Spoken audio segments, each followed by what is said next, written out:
Escrito de Frank Dikötter, La gran hambruna en la China de Mao. Historia de la catástrofe más devastadora de China, 1958 a 1962. Prefacio. Entre 1958 y 1962, China descendió al infierno. Mao Zedong, presidente del Partido Comunista de China, sumió el país entero en la locura con el Gran Salto Adelante, un intento de alcanzar a Gran Bretaña y de superarla en un periodo de menos de 15 años. Mao creyó que la movilización del principal recurso de China, una mano de obra integrada por cientos de millones de seres humanos, catapultaría el país a una posición superior a la de sus competidores. China no seguiría el modelo de desarrollo soviético, que se había basado sobre todo en la industria pesada, sino que andaría sobre dos piernas. Se movilizó a las masas de campesinos con el objetivo de transformar a un mismo tiempo la agricultura y la industria, y convertir una economía subdesarrollada en una moderna sociedad comunista en la que todo el mundo viviría en la abundancia. En el intento de alcanzar este paraíso utópico, todo se colectivizó. Se concentró a los aldeanos en comunas gigantescas que anticipaban el advenimiento del comunismo. Los campesinos se vieron privados de su trabajo, sus hogares, sus tierras, sus pertenencias y sus medios de vida. La comida se distribuía con el cucharón en las cantinas colectivas de acuerdo con los méritos de cada uno, y se transformó en un arma que obligaba a los individuos a seguir todos y cada uno de los dictados del partido. Las campañas de irrigación obligaron a la mitad de los aldeanos a trabajar semana tras semana en gigantescos proyectos de conservación de aguas, a menudo lejos de su hogar, sin comida ni reposo adecuados. El experimento culminó en la mayor catástrofe que hubiera conocido el país. Se perdieron decenas de millones de vidas. A diferencia de lo que sucede con otras catástrofes comparables, por ejemplo, las que tuvieron lugar bajo el mando de Pol Pot, Adolf Hitler y Joseph Stalin, el auténtico alcance de lo que ocurrió en el Gran Salto Adelante es muy mal conocido. Ello se debe a que durante largo tiempo el acceso a los archivos del partido ha estado sometido a severas limitaciones, salvo para los historiadores de mayor confianza, respaldados por credenciales del propio partido.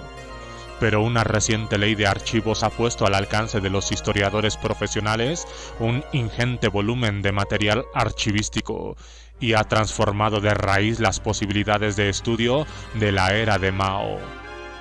Este libro está basado en más de 1 millar de documentos recopilados a lo largo de varios años en docenas de archivos del partido, desde el Ministerio de Asuntos Exteriores de Beijing y los archivos provinciales de Hebei, Shanghái, Gansu, Hubei, Hunan, Zhejiang, Sichuan, Guizhou, Yunnan y Guangdong, hasta archivos menores, pero de valor igualmente incalculable, que se encuentran en los municipios y distritos de toda China.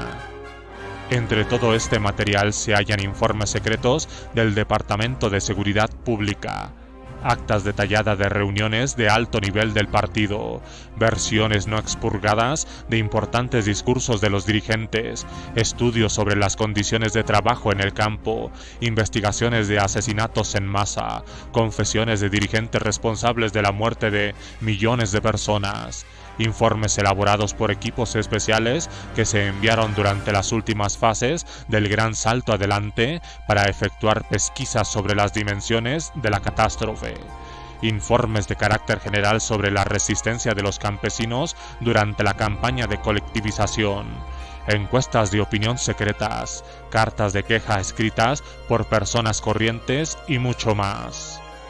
El contenido de este voluminoso y detallado expediente transforma nuestra comprensión del Gran Salto Adelante. Así, hasta ahora los historiadores habían calculado la mortandad extrapolando los datos demográficos oficiales, como por ejemplo los que figuran en los censos de 1953, 1964 y 1982.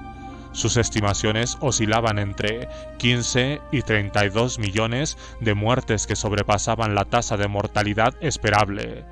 Pero los informes de seguridad pública de la época, así como los extensos informes secretos cotejados por los comités del partido durante los últimos meses del Gran Salto Adelante, muestran la inexactitud de estos cálculos y apuntan a una catástrofe de magnitud mucho mayor.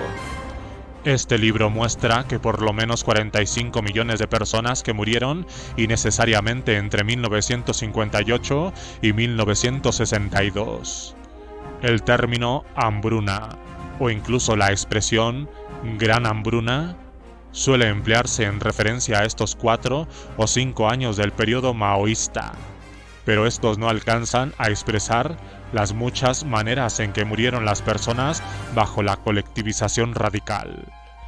El empleo despreocupado del término hambruna también ayuda a consolidar el punto de vista muy extendido de que las muertes fueron una consecuencia accidental de programas económicos mal concebidos y ejecutados.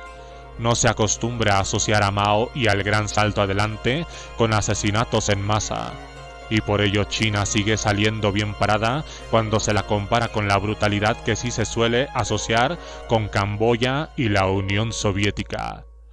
Pero los documentos que ahora han salido a la luz y que presentamos en este libro demuestran que la coacción, el terror y la violencia sistemática se hallaban en los mismos cimientos del Gran Salto Adelante. Gracias a los informes que elaboraba el propio partido, a menudo muy detallados, podemos inferir que aproximadamente entre un 6 y un 8% de las víctimas contabilizadas de 1958 a 1962 fueron torturadas hasta la muerte o ejecutadas sumariamente. Se trataría como mínimo de 2,5 millones de personas. A otras víctimas se las privó deliberadamente de alimento y se las hizo morir de hambre.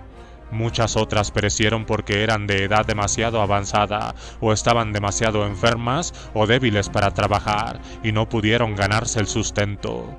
Se mataba a los ricos, a los que mostraban poca convicción, a los que se quejaban, a los que simplemente le caían mal, por un motivo u otro, a la persona que distribuía la comida en la cantina.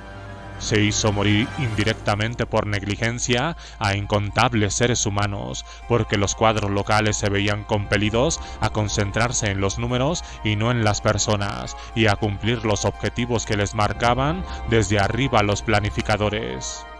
La abundancia prometida no solo motivó uno de los mayores asesinatos en masa de la historia humana, sino que también infligió daños sin precedentes a la agricultura, el comercio, la industria y el transporte.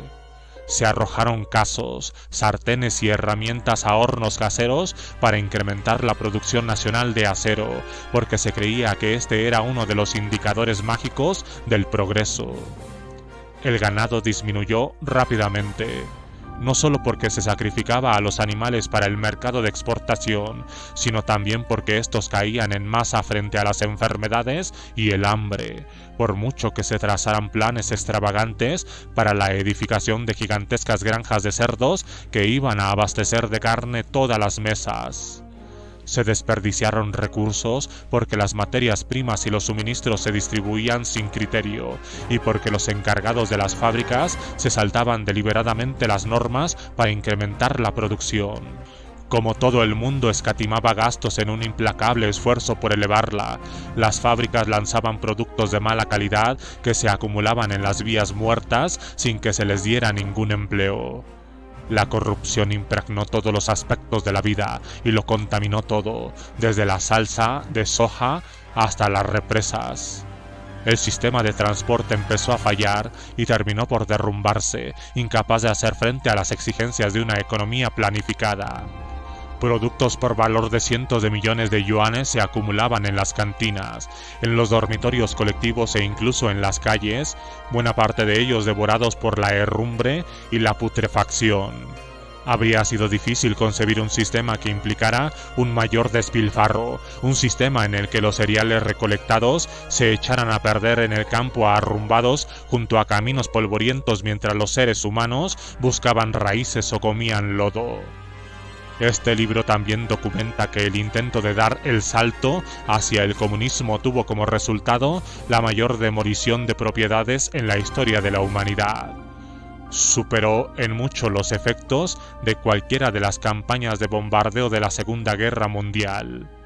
Hasta el 40% de los edificios quedaron en ruinas, porque se emplearon los materiales de las casas para crear fertilizante, construir cantinas, alojar a los aldeanos, arreglar los caminos, abrir espacios para un futuro mejor o simplemente castigar a sus ocupantes.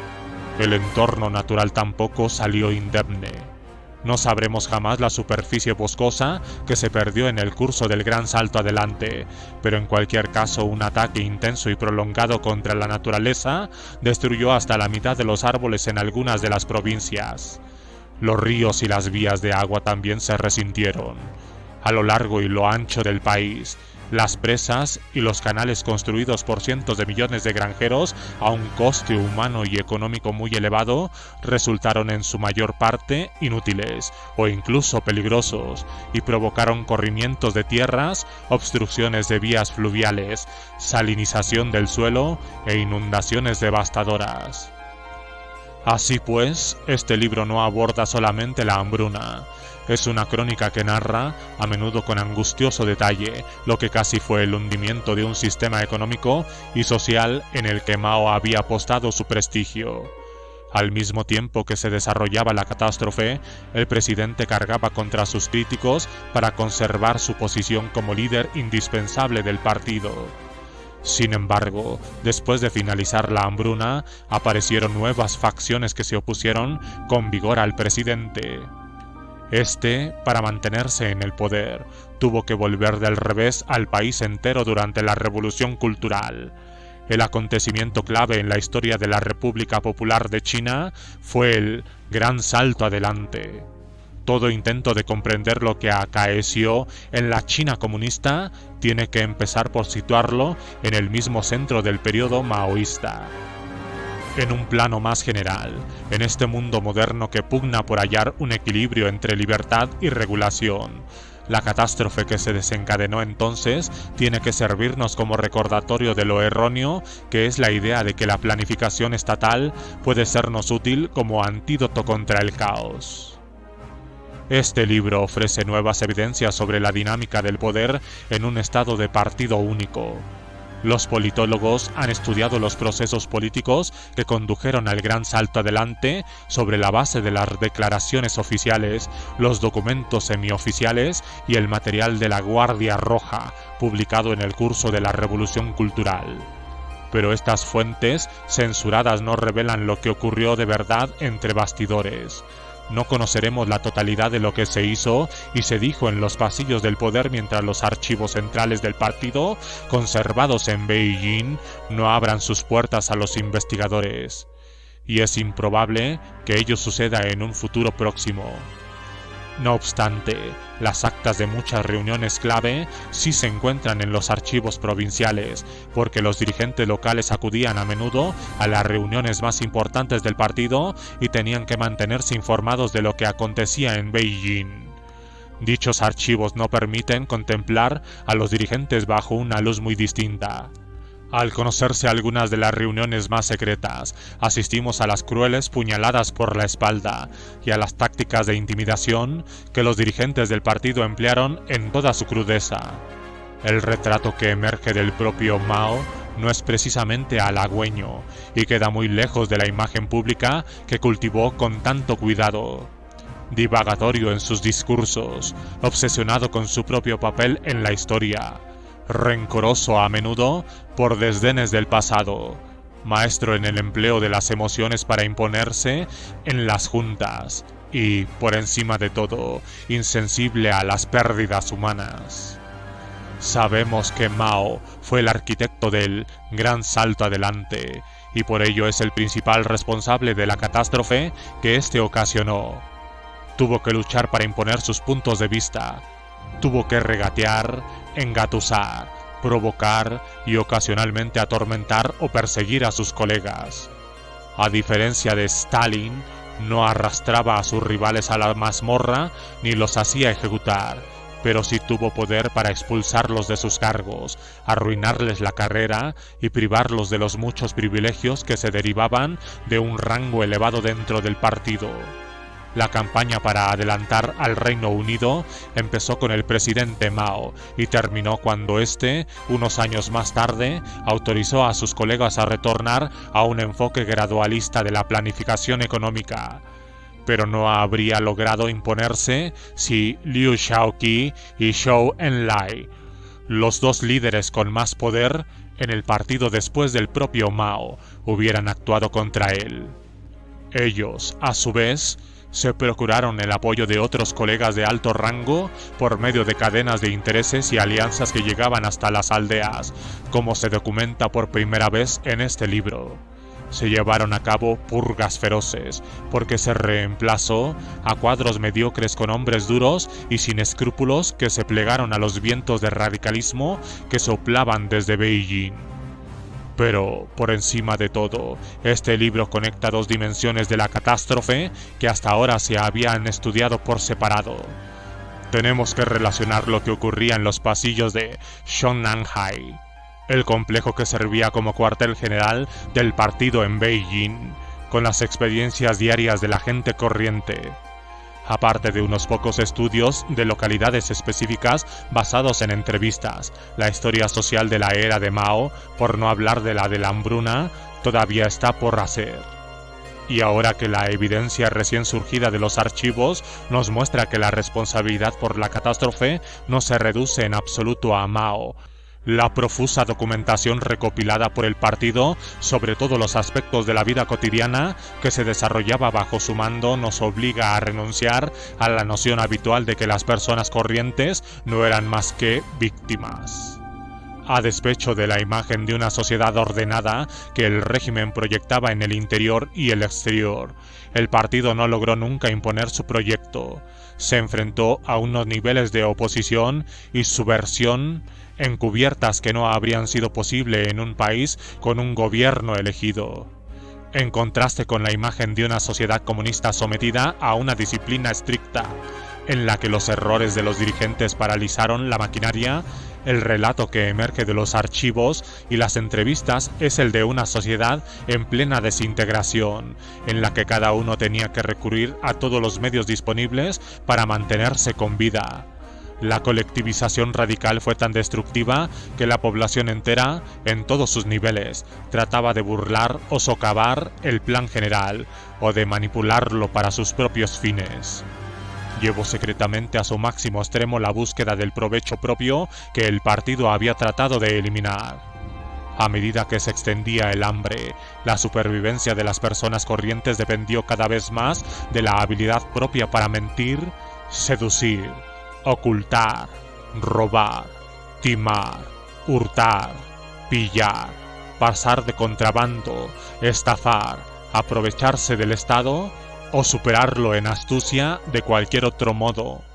Robert Service ha indicado que en la Unión Soviética no fueron estos fenómenos los que más contribuyeron a agripar la maquinaria, sino que más bien fueron el aceite que la mantuvo en movimiento.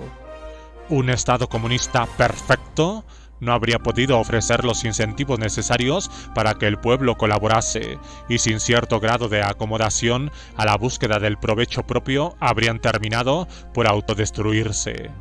Ningún régimen comunista habría logrado mantenerse en el poder durante tanto tiempo sin constantes infracciones de la línea del partido.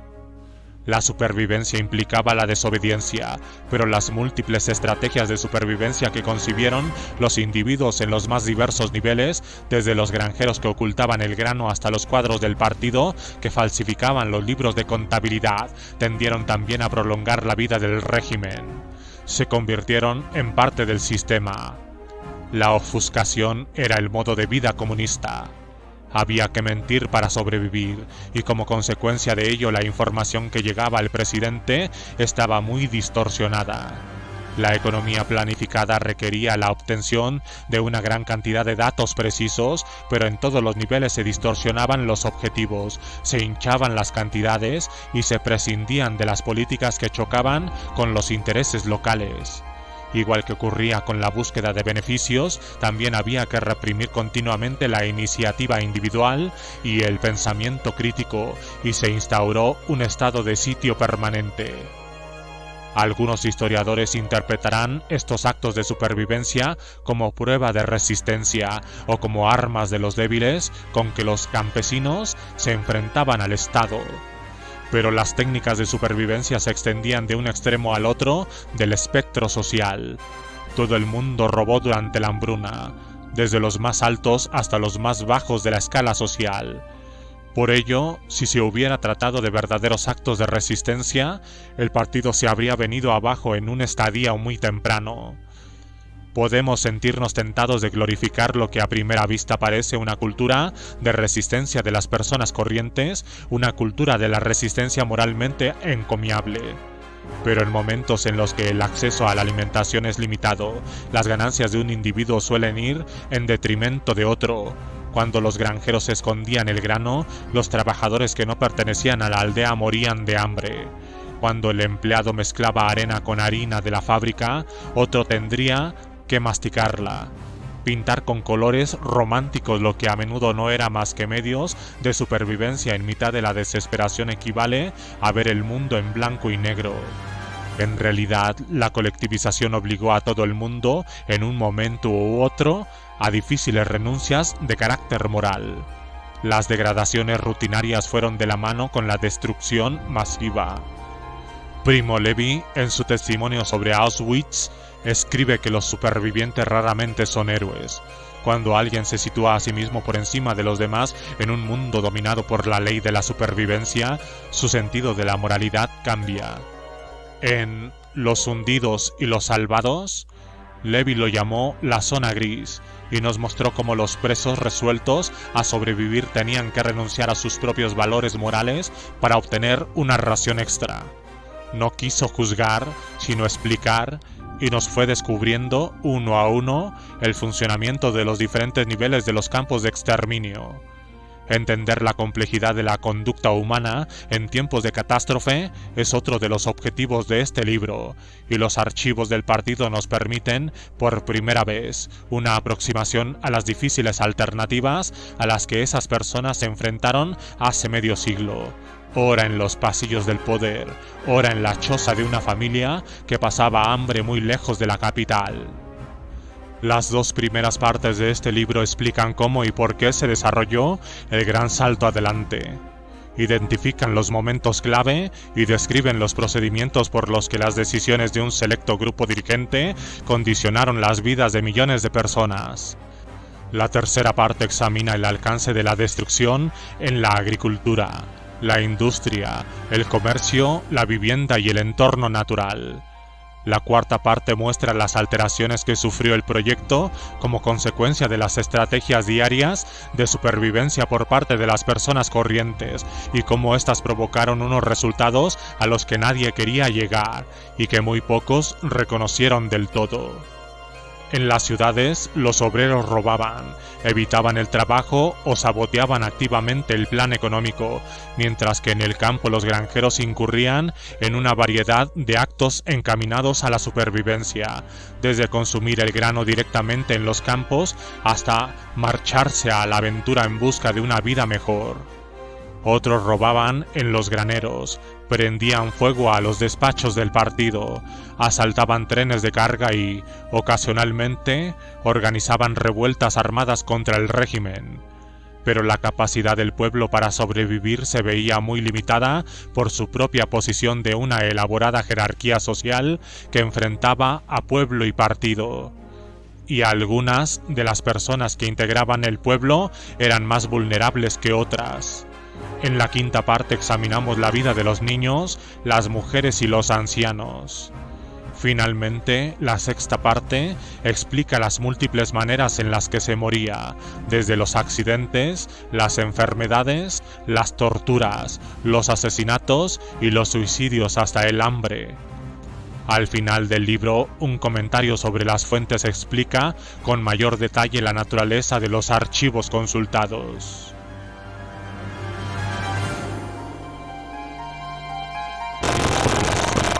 Explica con mayor detalle la naturaleza de los archivos consultados.